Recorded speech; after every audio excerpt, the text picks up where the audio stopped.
नावाच्या महिलेचा दुर्दैवी मृत्यू झाला। दुर्दैवी यासाठी म्हणावं लागेल की कारण या प्रमुख रस्त्यावर अपघात झाल्यानंतर जवळपास अर्धा ते पाऊण तास त्यांना कुठलीही वैद्यकीय सेवा जी आहे ती मिळाली नाही आणि त्याला कारणीभूत ठरलं या ठिकाणी झालेलं ट्रॅफिक कोणीच अडकल्यामुळे कुठलीही रुग्णवाहिका त्यांच्यापर्यंत येऊ शकली नाही। त्यामुळे अति रक्तस्राव झाला आणि यामध्ये त्यांचा मृत्यू झाला। आणि त्यानंतर पुन्हा एकदा पुण्यातील ट्रॅफिकचा वाहतुकीचा मुद्दा जो आहे तो ऐरणीवर आला आहे। ज्या परिसरात काल हा अपघात घडला त्या परिसरात मी आता आहे आणि ज्यांनी प्रत्यक्ष हा अपघात घडला काय झालं आणि त्या महिला रुग्णालयात नेण्यासाठी का उशीर झाला हे आपण काही प्रत्यक्षदर्शी आहेत त्यांच्याकडनं जाणून घेऊयात। सर्वांचं स्वागत आहे लोकमतमध्ये। डॉक्टर, काय झालं होतं नेमकं? जवळपास अर्धा ते पाऊण तास त्या महिलेला जवळच्या रुग्णालयात नेण्यात आलं। नमस्कार, मी डॉक्टर अजय कुटवड। काल कात्रजकोंडावरून जो मृत्यू झाला ती माझी सख्खी धाकटी बहीण होती। वर्षानुवर्ष म्हणजे 15 वर्ष जवळपास ती याच रोडने प्रवास करते आणि तिला या रस्त्याची पूर्ण जाणीव आहे, कुठे डायव्हर्शन आहे आणि कुठे बरोबर रस्ता आहे।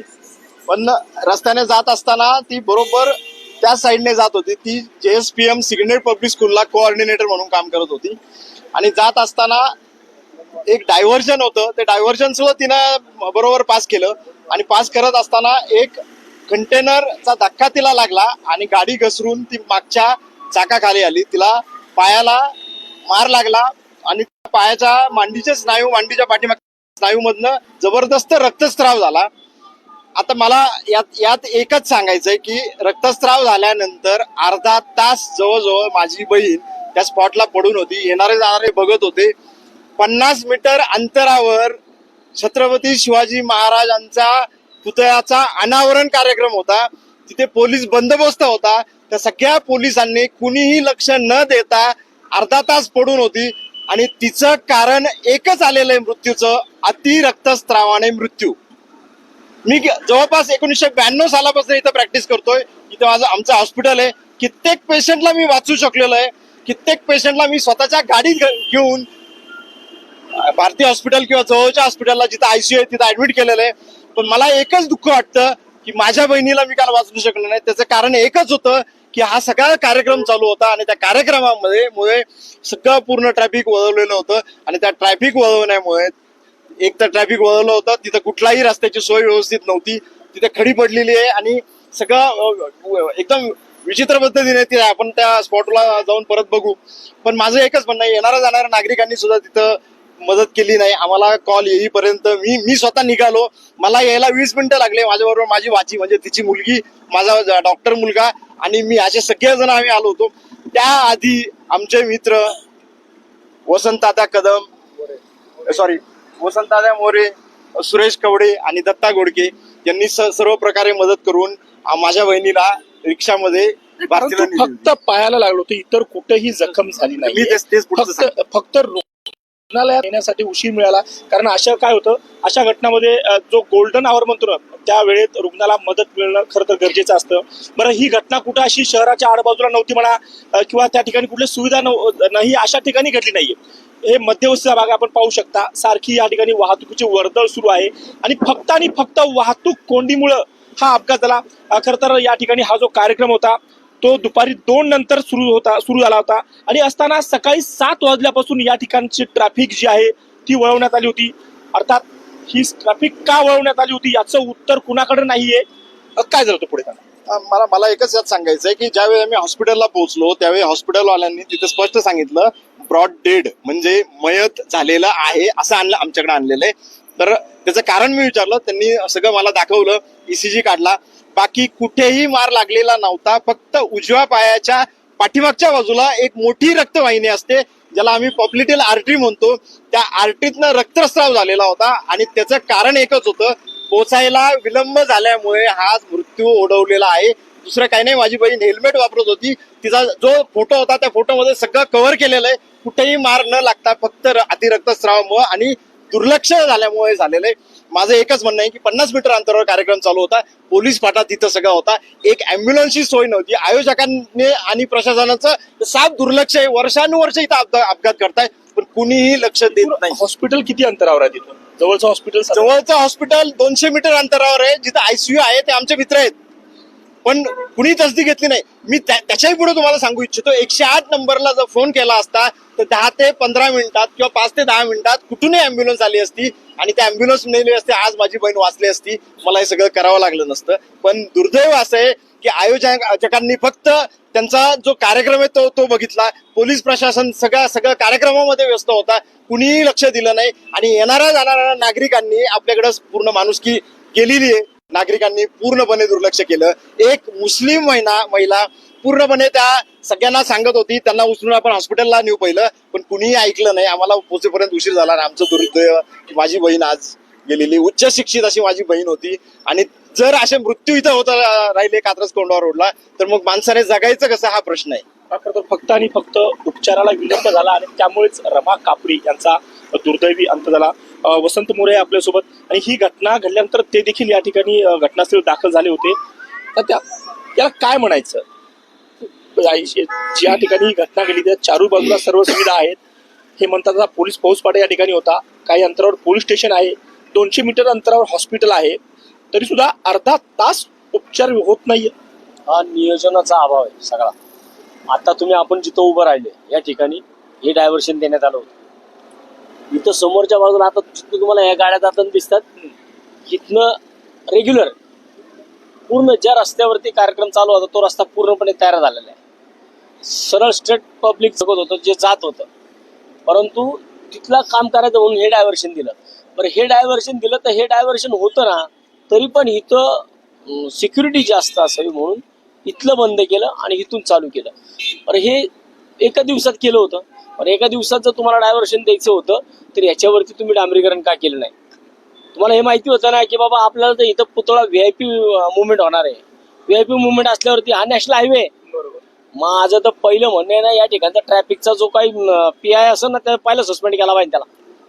कारण ट्रॅफिकच्या PIनी याला परमिशनच द्यायला नव्हती पाहिजे. खरं आहे, हा मुख्य रस्ता आहे, महामार्ग आहे, आणि असं असताना इतक्या महामार्गावर रस्ता बंद करून हे ट्रॅफिकचे जे कोणी अधिकारी असतील, कर्मचारी असतील, कार्यक्रमाला परवानगी देतातच कसे? बरं, 1 नाही 2 नाही, तब्बल 5 दिवस या ठिकाणी हीच परिस्थिती आहे असं येथील नागरिकांचं म्हणणं आहे. 100%. आणि हा जो काही रस्ता बोला ना, हा अतिशय छोट्याशा बोळातून नेलाय. आणि जो कंटेनर होता ज्याच्यामध्ये आमची भगिनी त्याच्यामध्ये जखमी झाली जागेवरती. डॉक्टर माझे लहानपणापासूनचे मित्र आहेत, आणि माझा इकडे कार्यकर्ता बाळा गवडे आणि दत्ता घोडके त्या चुकीच्या दिशेनं चालल्या होत्या असं देखील म्हटलं. अजिबात नाही. मी आता स्वतः इथं बाळा आहे आणि दत्ता भाऊ आहे, ह्या दोघं इथं पहिल्यापासून होते की त्या शाळेत जर तिकडे JSPM ला विरुद्ध दिशेने कशा जातील त्या रोजचा दिवस आहे त्यांचा. त्या आदल्या दिवशी इथून गेल्या होत्या, आज त्यांना इथून जावं लागलं. आणि इथून जात असताना त्या ठिकाणी जागेवरती स्पॉट तुम्ही दाखवा. स्पॉटवरती त्या PIची जबाबदारी होती, त्या ट्रॅफिक जो PI आहे ना या भागातला त्याची जबाबदारी होती की जर मला हे नॅशनल हायवेचं ट्रॅफिक वळवायचंय तर मला हा रस्ता यांच्याकडनं पाहिला.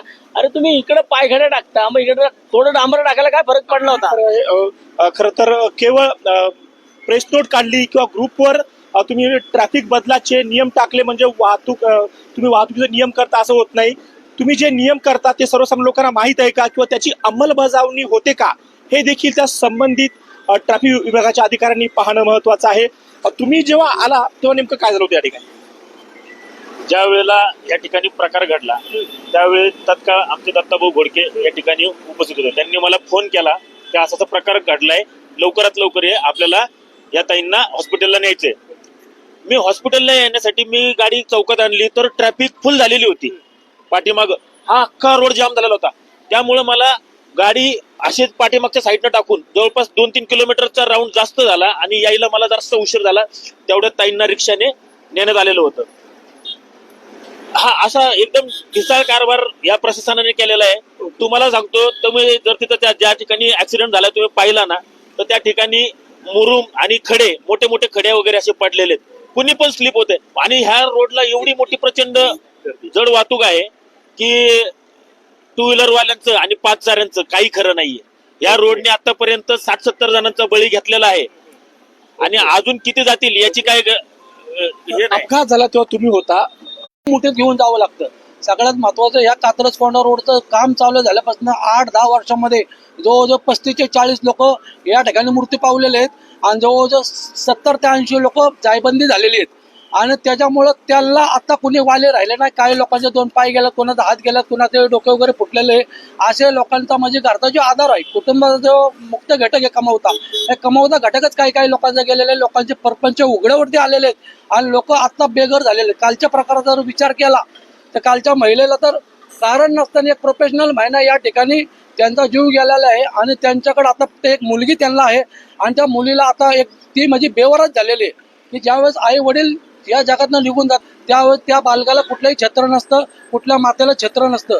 इतकी वाईट परिस्थिती कात्रज कोंढा रोडची झालेली आहे. त्यांच्या आईची म्हणजे डॉक्टरांच्या आईची, मी मैत्रीला होतो रात्री 7:30-8ला मयत झाली. डॉक्टरांची आई मला वाटतं 80+ असेल, 80+ डॉक्टरांची आई म्हणजे मृताची आई होती. त्यांनी जो टाहो फोडला मला, आम्हाला राजकारणाला त्यांनी कालच्याला मला प्रश्न विचारला तिथं की अहो तुमचं राजकारण पेटवा, तुमचा तो पुतळा पेटवा, याच भाषेमध्ये बोलले. त्यांचा तो राग होता, तुमच्या राजकारणाला आग लावा, तुमचा पुतळा तिकडे पुढे नेऊन उभा करा, तुमचा पुतळा जर काल उभा झाला नसता माझी पोरगी वाचली असती. आग आम्ही राजकारण्यांनी या गोष्टी बघायला नको का? आमचं काम नाहीये का? आमच्यामुळं आज त्या पुरीची आई गेलेली आहे, तिला कुणी राहिलं नाही. म्हणजे दोष शेवटी एक कोणतरी चुकी करतो आणि बाकीचं त्याला. मी मैताला तिथे गेलो, मी तर सकाळपासून त्यांच्या संपर्कामध्ये, दवाखान्यामध्ये पोस्टमॉर्टम करायला डॉक्टरांसोबत मी 2-3 तास डॉक्टरांसोबत आहे. सकाळी दत्ता भाऊच्या कॉन्टॅक्टमध्ये आहे, बाळाच्या कॉन्टॅक्टमध्ये आहे. पण दोष कुणावरती आला? राजकारण्यावरती. तुमच्या राजकारणाला आग लावा. त्यांची मुलगी किती वर्षाची आहे? मुलगी आता 24 वर्षाची आहे. म्हणजे माझ्या बहिणीने स्वकष्टाने 15 वर्षापूर्वी तिचे वडील वारलेले, वडीलही डॉक्टर होते. ती ऍक्च्युअली कोल्हापूरला होती, कोल्हापूरहून इथं आणला आम्ही. तिने स्वतःच्या हिमतीवर फ्लॅट घेतला, स्वतःच्या हिमतीवर तिने शिकवलं. ती BDS झालेली, आता तिची इंटर्नशिप संपते. मला एकच म्हणायचं आहे, एवढं सगळं होऊन कुठल्याही लोकप्रतिनिधीने आमच्याशी संपर्क साधलेला नाही किंवा घटनास्थळावर आलेला नाही. फक्त आमचे मित्र वसंत तात्या, सुरेश कवडे आणि दत्ता गोडके हे सगळे होते. वसंत तात्या माझ्याबरोबर सकाळपासून होता, पण तो लहानपणापासून माझा मित्र आहे. कुणी तसदी घेतलेली नाही की काय झालं डॉक्टर, काय झालं. आम्ही वर्षानुवर्ष सगळ्यांना सेवा देतोय, पण जर असं जर करायचं असेल तर माणसाच्या मनात प्रश्न येतो, हे करतोय कशासाठी आपण. तर आपण पाहू शकता पुण्यात काल झालेल्या या अपघातात रमा कापडी यांचा दुर्दैवी मृत्यू झाला. खरं तर त्याला कारणीभूत या सर्वांनी सांगितलं सगळी या ठिकाणी जी काही अनागोंदी होती, ट्रॅफिक खरं तर वळवण्यात आली होती, मात्र त्याची अंमलबजावणी कशी करावी हे सांगण्यासाठी या ठिकाणी कोणीच नव्हतं. आणि सर्वात भीषण म्हणजे या महिलेचा अपघात होऊन जवळपास अर्धा ते पाऊण तास झाला आणि या ठिकाणी झालेल्या वाहतूक कोंडीमुळे या महिलेपर्यंत कुठलीही वैद्यकीय मदत वेळेत पोहोचू शकली नाही. त्यामुळं या महिलेच्या मृत्यूला जबाबदार कोण असा प्रश्न आता विचारला जात आहे. पुण्याहून किरण शिंदे, लोकमत व्हिडिओ.